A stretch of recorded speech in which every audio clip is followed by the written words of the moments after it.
Pope Today, on the 30th day of my action, I will talk about why maintaining equilibrium between old and young is imperative. Equilibrium between old and young is the lever that, alongside the equilibrium between people and resources, has lifted human societies out of the poverty trap. As soon as humankind assumed command and control over its own existence by leaving the hunter-gatherer lifestyle behind and starting to grow its own food, it had to balance the number of people with the food supply in order to avoid famine.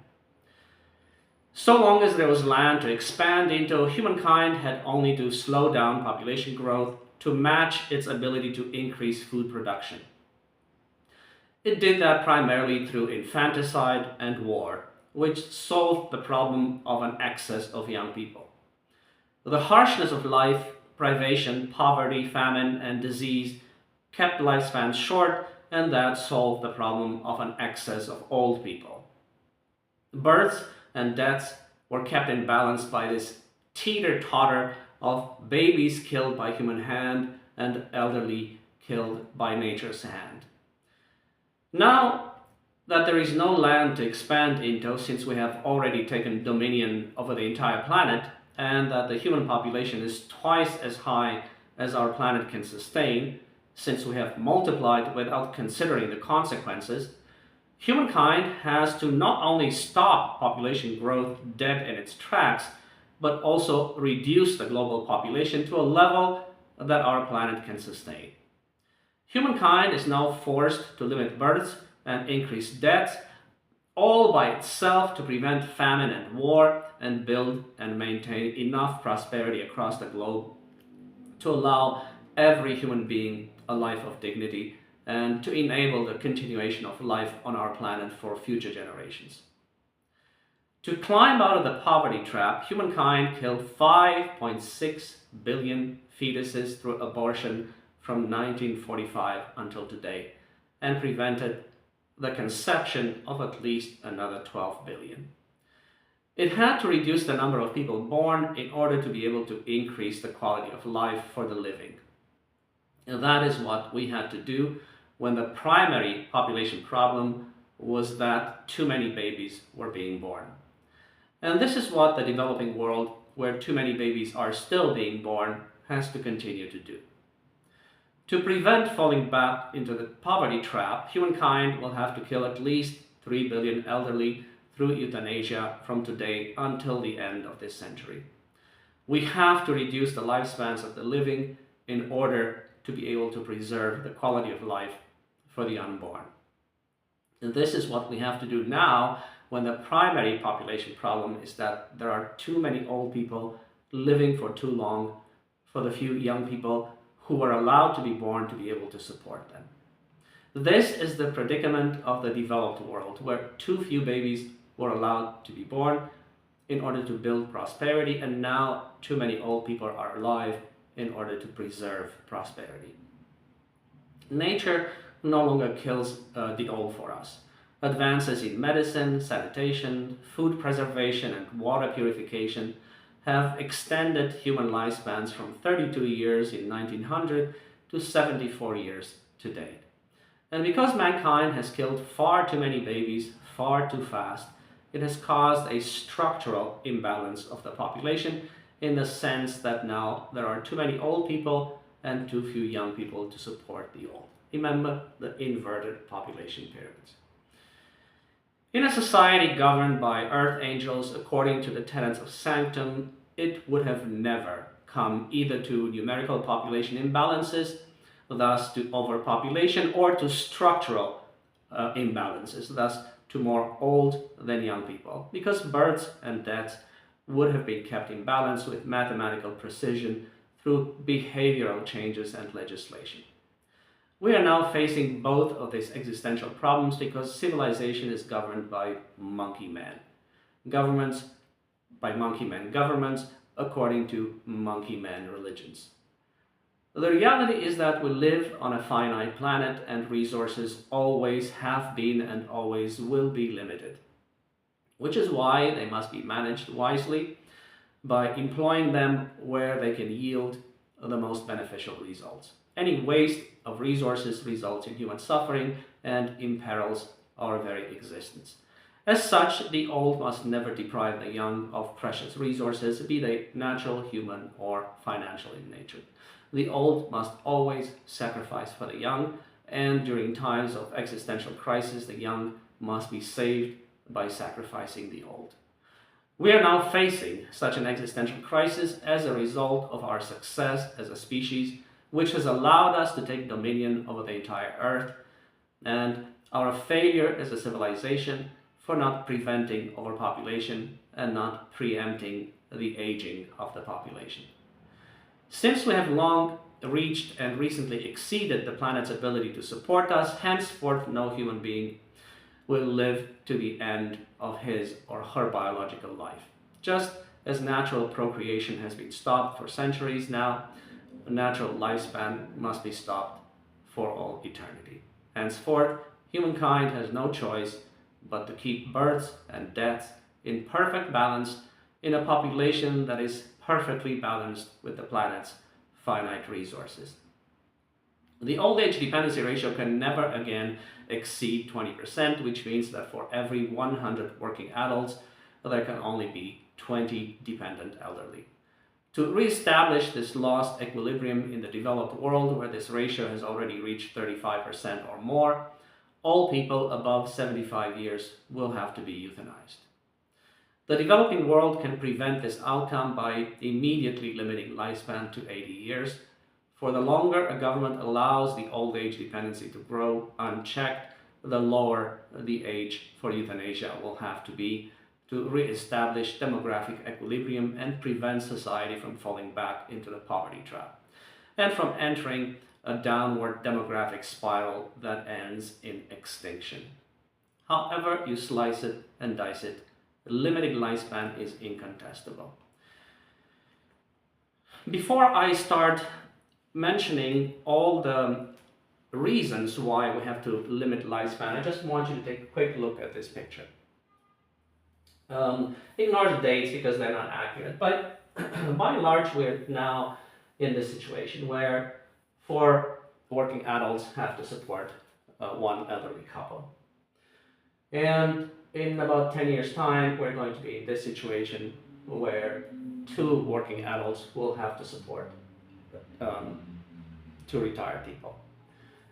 And theoretically, we would be heading towards this situation where 1 working person has to support 2, and of course we're going to crash sometimes along here because there's no economic system that can enable this, and AI will certainly not be able to save us due to its energy requirements, which we cannot meet. And I've talked about that in the past. Now, I have listed 15 reasons why the old age dependency ratio has to be lowered through RAD, through required assisted dying, and now I'm going to go through them one by one. I could have easily found another 10 or perhaps even 20. I'm going to start with number 1. Mathematically, no economic system and no system of income redistribution on this green earth can support such a high number of dependents with such a low number of contributors.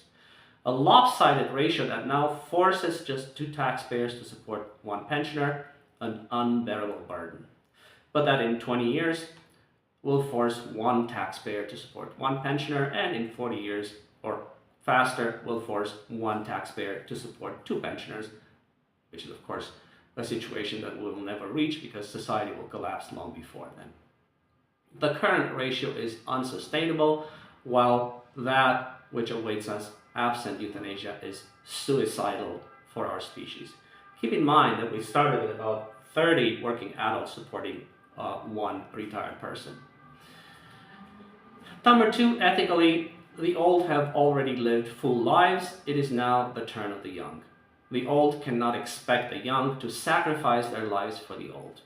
3, economically, investing in the old resources needed by the young will yield no benefits for society, since the old will never again be contributors but will remain dependents until death. Number 4, financially, extending the dying years in old age is a bottomless pit for national budgets, especially if lifespan is extended through medical interventions and a third generation of pensioners is added to the existing two. Number 5, morally, the old have done this to themselves by terminating too many pregnancies.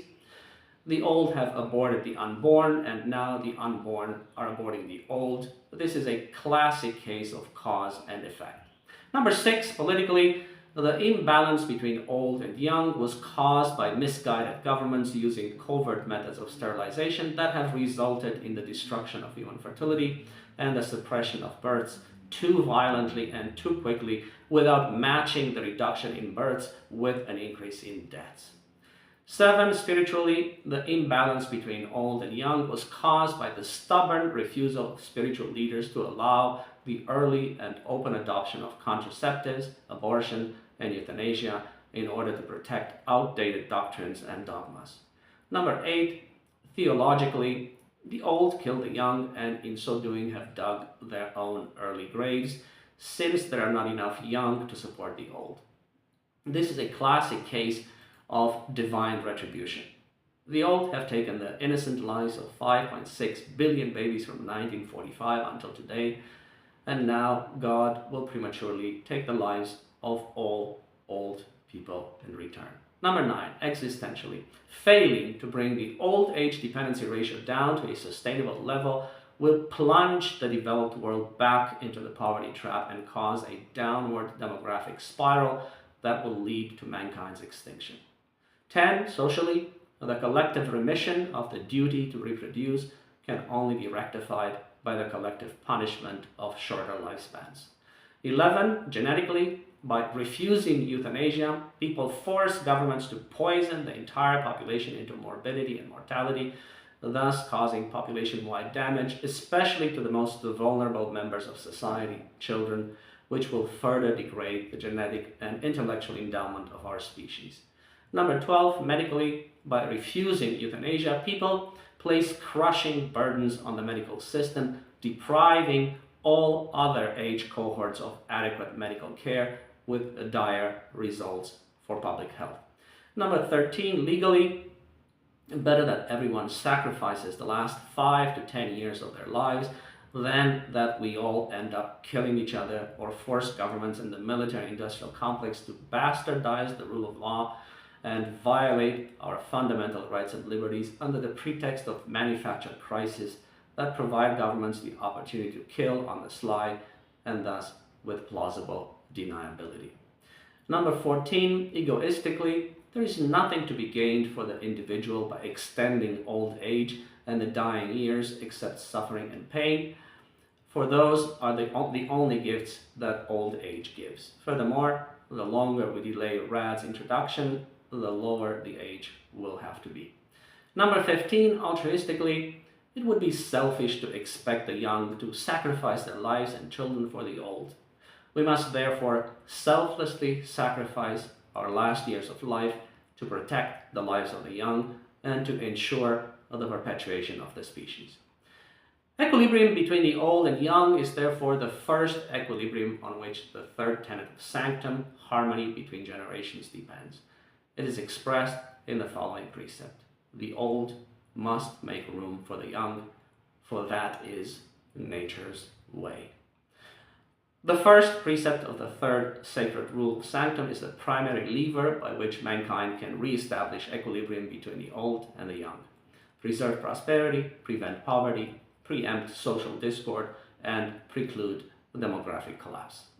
In concrete terms, limits to lifespan are henceforth to be enshrined in our moral code as well as in our legal codes. Extending lifespans beyond the planet's ability to support us and society's ability to cope is an affront to nature and an assault on the continuity of our species. Only our primitive selves want to live forever, want to be immortal, eternal like the universe, but we already have immortality, genetic immortality through reproduction and the continuity of our genetic lineages. More than this, genetic immortality comes with two built-in benefits: renewal and improvement. Every new generation is a renewal of our genetic lineages. And every genetic mutation is an improvement on our genetic lineages. The primitive man who wants to live forever fails to understand these simple truths, and in so doing fails to evolve to a higher level of being. He also fails to understand that any aspiration for immortality is an affront to God, to the universe, since only the universe, only God is eternal. Infinity and eternity are the two attributes that are exclusively God's. Anyone who tries to appropriate any of these two divine attributes represents an affront to the universe, an insult to God. Thank you for your attention.